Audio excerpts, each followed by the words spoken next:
এখন বাজে বেলা 1টা আর আমরা আম্বলিতে ঘোরা শুরু করছি, কারণ সকাল থেকে এমন সুন্দর ওয়েদার ছিল, সারাদিন ল্যাদ খেয়েছি, চা খেয়েছি, ম্যাগি খেয়েছি, ভাত খেয়েছি, তারপর যাচ্ছি এখানকার নিয়ারেস্ট ভিজিটিং প্লেস দেখতে। তো আমরা প্রথম কোথায় যাব? Suicide place, waterfall. দুজন দুদিকে বলছে, একজন সুসাইড পয়েন্ট, একজন বলছে ওয়াটারফল। যে দুজন দুদিকে যাক, আর আমি এখানে বসে রয়েছি। বেশ জোরালো রোদ উঠেছে, তবে গাছপালা থাকায় রোদের তেজটা বোঝা যাচ্ছে না।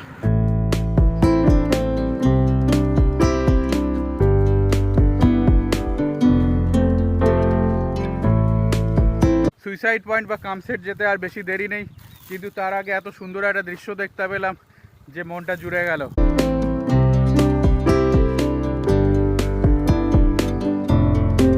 কামসেট যাওয়ার আগে এখানে একটা পয়েন্ট পড়ে, যেখানে ওনারা এন্ট্রি ফি নেন একটা চার্জেস, কিন্তু আমরা যেহেতু সাইকেল করে এসেছি যার জন্য ওনারা সব ফ্রি দিয়েছেন।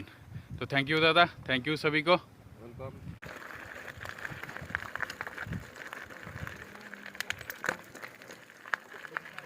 ভিডিও করার সময় অনেকবারই আপনাদের বলেছি যে মহারাষ্ট্র ঘুরতে গেলে কিন্তু অবশ্যই বর্ষাকালে আসবেন। দেখতেই পাচ্ছেন কীরকম ট্যুরিস্ট, আর আকাশের অবস্থাও দেখতে পাচ্ছেন। তো কালকে এখানে খুবই বৃষ্টি হয়েছে, তো কালকের ওয়েদার আশা করি আরও ভালো ছিল এই ভিউ পয়েন্টটা দেখার জন্য।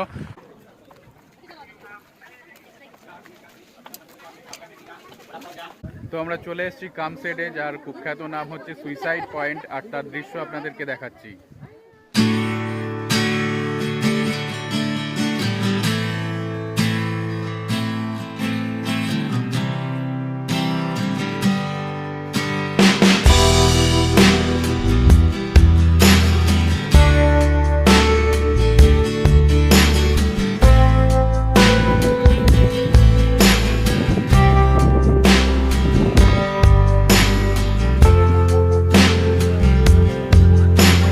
আমাদের কামসেট বা সুইসাইড পয়েন্ট দেখা হয়ে গেছে, এখন আমরা যাচ্ছি আম্বলি ওয়াটারফল দেখতে।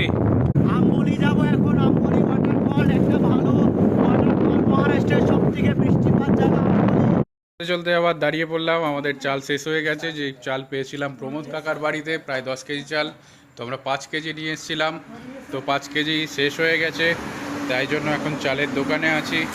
কত রকম, এই যে রত্নাগিরি এটা পড়তে পারছি, বাসমতি, এসব আমাদের বাংলায় যেমন পাওয়া যায় এখানেও তেমন পাওয়া যায়। এই ভাই আছে চালের দোকানে। চাল ডাল কেনার পর এখন আমরা রেখে আসলাম আমাদের ঘরে। এই যে এই জায়গাটা হচ্ছে হোটেল, এখনও এটার চালু হয়নি, দিন দুয়েকের মধ্যে চালু হবে। তো এর পেছনে যে ঘরটা আছে আমরা এই ঘরেই আছি, আর ওয়াটারফল হচ্ছে এইদিকে। এখন আমরা ওয়াটারফল দেখতে যাব, এখান থেকে 4-5 কিলোমিটার দূর। এখন আমরা চলে এসেছি আম্বলির একদম মেন কমার্শিয়াল প্লেসে। এখানে ট্যুরিস্টদের জন্য থাকা খাওয়ার সব রকম ব্যবস্থা আছে, চারিদিকে শুধু দোকান, খাওয়ার দোকান, থাকার হোটেল, কিন্তু ঘর বাড়ি নাই। ছোট্ট জায়গা, শহরাঞ্চলের মতো ছোট্ট খাট্ট একটা শহর বলা যেতে পারে। সব রকম ব্যবস্থাই পাওয়া যাবে, কিন্তু বেশ কস্টলি। আমরা আর একটা ভিউ দেখতে পারলাম, দারুণ সুন্দর ভিউ। আর ওয়াটারফলের দিকে যাবো একটু পরে।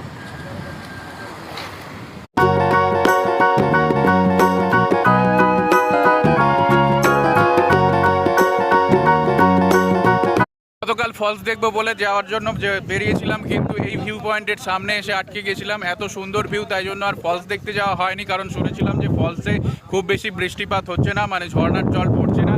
তো আজকে আমরা আবার এখানে দাঁড়িয়ে রয়েছি, আমরা যেতে চলেছি সাওয়ান্তবাড়ির দিকে।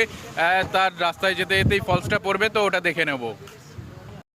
তো আমরা পৌঁছে গেছি আম্বলি ওয়াটারফলের সামনে, আর এটা হচ্ছে ওয়াটারফল যাওয়ার রাস্তা। আর ওয়াটারফলে এখন জল নেই। ভেবেছিলাম চাঁদ দেখব, কিন্তু তার বদলে এটা দেখছি। এরকম ভ্যালির পাশ দিয়ে আমরা যাচ্ছি, আর এই যে পাহাড়ি রাস্তা দিয়ে এখন ডাউন 18 কিলোমিটার ডাউন, আর যেতে যেতে এইরকম ঝর্ণা দেখতে পাচ্ছি।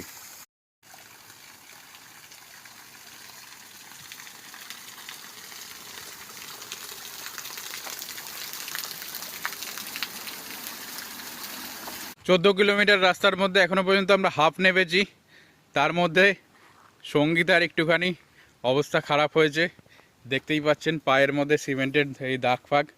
কারণ কি হয়েছিল বলুন। সাইকেল ব্রেক দাঁড়াচ্ছিল না, আর রাস্তাটা দেখে নিন কেমন ঢালু, ওই জন্যে ওই দিক থেকে নেমে এসে সোজা এখানে ধাক্কা মেরে ওদিকে গিয়ে পড়েছি। এই যে এখানে সাইকেলের দেখুন সামনে সোজা গিয়ে ধাক্কা মেরেছে, মেরে এইগুলোতে লেগেছে। ও কোনো রকমে মাথায় হেলমেট ছিল বলে ঠিক আছে, উল্টে ওপাশে চলে গেছে, দালানের ওপাশে চলে গেছে। রাস্তার লুপগুলো হচ্ছে এরকম ভয়ঙ্কর, তাও আজকে শুকনো দিন, যার জন্য মারাত্মক তেমন কোনো অসুবিধা হয়নি। আস্তে আস্তে চালাতে চালাতে কেমন ফিল হচ্ছিল?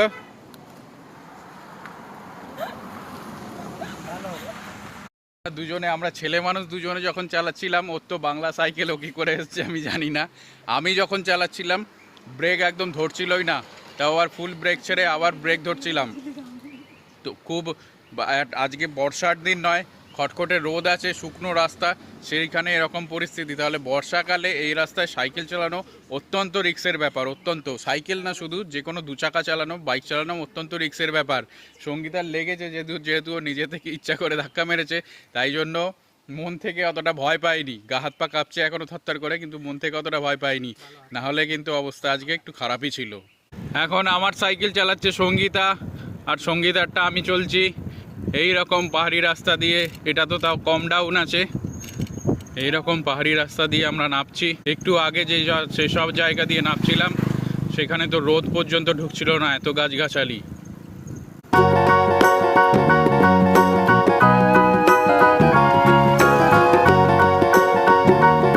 চলে এসছি লোকালয়ের মধ্যে, বাড়িঘর দেখতে পাচ্ছেন।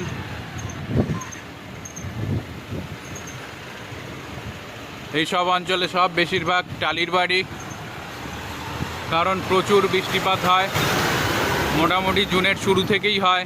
ওয়েদার চেঞ্জ হয়ে যাওয়ার জন্য এবছর এখন 15 তারিখ, আজকে হচ্ছে গিয়ে 18 তারিখ, এখনও বৃষ্টিপাত তেমন শুরু হয়নি। মাঝে আমরা 16 তারিখে প্রচণ্ড বৃষ্টি পেয়েছিলাম। পাহাড়ের ঢালান থেকে নেমে গেছি, আর একটুখানি বাকি, আর যেতে যেতে একটা অপূর্ব সুন্দর নদী দৃশ্য দেখতে পাচ্ছি। এইসব অঞ্চলে কিন্তু প্রচুর লেপার্ড থাকে। এখন হচ্ছে বিমলা নদীর ব্রিজের উপর আছি, ওপারটা দেখালাম, এপারটা দেখাচ্ছি। এই যে দারুণ সুন্দর, দারুণ।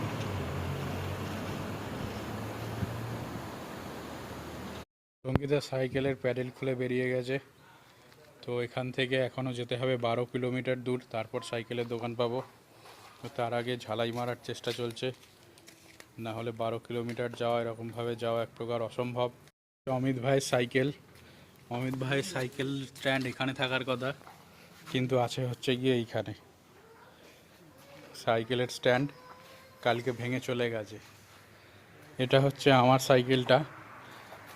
পাহাড়ে এত নেমেছি যে ব্রেক নেই এখন, তবে সমতলের দিকে প্রায় নেমে গেছি, যার জন্য অসুবিধা নেই।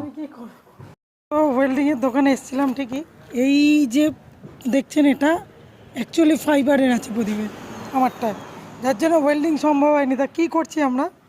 কী করছিস? কাজ করতেছি। এই যে একটা রড বেঁধেছে, বেঁধে আবার রডের ওপর টিউব বাজছে, প্যাডেল বানাচ্ছে না। সাওয়ানবাড়ি পৌঁছে গেছি, তো এখন সাওয়ানবাড়িতে ব্যাপক বৃষ্টি হচ্ছে। আমাদের সাইকেল সেরে গেছে, দুজনেরই সাইকেল সেরে গেছে, আর গ্যাস রিফিলিং করার ছিল, গ্যাসগুলো রিফিলিং করে নিয়েছি। সাওয়ানবাড়ি মেন টাউন থেকে বেরিয়ে গেছি। বেরিয়ে যাওয়ার পর গোয়ার রাস্তার দিকে যাওয়ার সময় দেখা হলো এই বাঙালি দাদাদের সঙ্গে। তো আমরা আশ্রয়ের খোঁজ করছিলাম, তো দাদাদের সঙ্গে দেখা হতে হতে দাদাদেরকে জিজ্ঞেস করলাম কোথায় আছো, আমাদের থাকার জায়গা হবে নাকি গো? বললো হ্যাঁ হ্যাঁ হবে, টেন্ট খাটিয়ে থাকতে পারবে। তো এইটা হচ্ছে কনস্ট্রাকশন বিল্ডিং, এখনও কনস্ট্রাকশনের কাজ চলছে। তো দাদারা এখানে দীর্ঘদিন ধরে আছে, এখানেই কাজবাজ করে আর এখানেই থাকে। তো দাদারা আমাদের আজকে এখানে থাকার আশ্রয় করে দিয়েছে। এই যে সব আছে, আটতার ভাই আছে, আমাদের সাইকেল আছে, সবাই মিলে এখানে থাকে, আরও লোকজন আছে। তো দাদা কোথা থেকে আসা হয়েছে?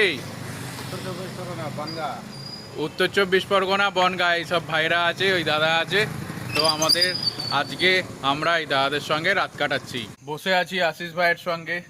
আশিস ভাইয়ের বাড়ি হচ্ছে বনগাঁ, আর এই দাদা হচ্ছে এখানকার লোকাল। তো দাদা আমাদের বাজারে দেখেছিল, সাওয়ানবাড়ি বাজারে। তো দাদা এখান দিয়ে আমরা যখন পাস হচ্ছিলাম, দাদা উল্টো দিকের যে বাঙালিরা সবাই থাকে ওখানে বলেছিল, আশিস ভাইরা যেখানে থাকে ওখানে সবাইকে বলেছে যে তোমাদের দেশের লোক আসছে। তো তো ওনারা দাদারাও দাঁড়িয়েছিল আর আমরাও দাঁড়িয়েছিলাম। তো দাদাদের সঙ্গে মিট আপ হয়ে গেছে আলটিমেটলি, এই দাদার কারণেই মিট আপ হয়েছে। এটা হচ্ছে সাওয়ান্তবাড়ি টু গোয়া রোড, আর এইটা হচ্ছে বিল্ডিংটা, এইখানেই আমরা দাঁড়িয়েছিলাম বিকেল বা সন্ধ্যের সময়। আর এইটা হচ্ছে উপরতলাটা, এটার কনস্ট্রাকশন হচ্ছে, এখনও মোটামুটি 8-10 মাস লাগবে। তো যারা কাজ করেন আমাদের বাংলা থেকে এসছেন সবাই এখানেই থাকেন, আর আমরা আছি এই নিচের দিকটায়। এখানে কিন্তু প্রচুর বৃষ্টিপাত হয়, আজকেও আমরা বেশ কয়েকবার বৃষ্টিতে ভিজেছি, তবে টানা বৃষ্টি হয়নি, বৃষ্টি হয়েছে, রোদও উঠেছে। তো এই যে দাদারা সব আছে, গল্প সল্প হচ্ছে। হ্যাঁ দাদা, আমরা এখানে আছি, কোনো অসুবিধা নেই না? কোনো অসুবিধা নেই, একদম ঠিক আছি। এইটা হচ্ছে সঙ্গীতার সাইকেল, এই যে অমিত ভাইয়ের সাইকেল, আর এই যে টেন্ট খাটিয়ে দিয়েছি, সঙ্গীতা টেন্টে থাকবে আর আমরা থাকবো এইখানে মশারি টাঙিয়ে। এই যে হচ্ছে এরকম করে বাঙালি মানুষেরা, আমাদের আত্মীয় স্বজনরা এখানে আছেন। এটা হচ্ছে রান্নাঘর, এই যে দিদিভাই আছেন, দিদিভাই রান্না বান্না করেন। আজকে আবার মঙ্গলবার, এদের হাফ ডের দিন, যার জন্য স্পেশাল মেনু হচ্ছে মাংস চলে। আর নিচে হচ্ছে এত কজন মানুষ থাকে, এরকমভাবে থাকে। তো এখন আমরা খেতে বসছি, এই যে দিদিভাইরা আর দাদা আছে, আমাদেরকে খেতে দিয়েছে। কি খাচ্ছেন একটু বলুন? আমি হচ্ছে ভাজা আর মাংস ভাত, আলু দিয়ে মাংসের ঝোল। আজকে হচ্ছে স্পেশাল ডে দাদাদের, কারণ হচ্ছে আজকে মঙ্গলবার হাফবেলা ছুটি থাকে, যার জন্য সবাই মিলে আনন্দ করে একসঙ্গে খায়।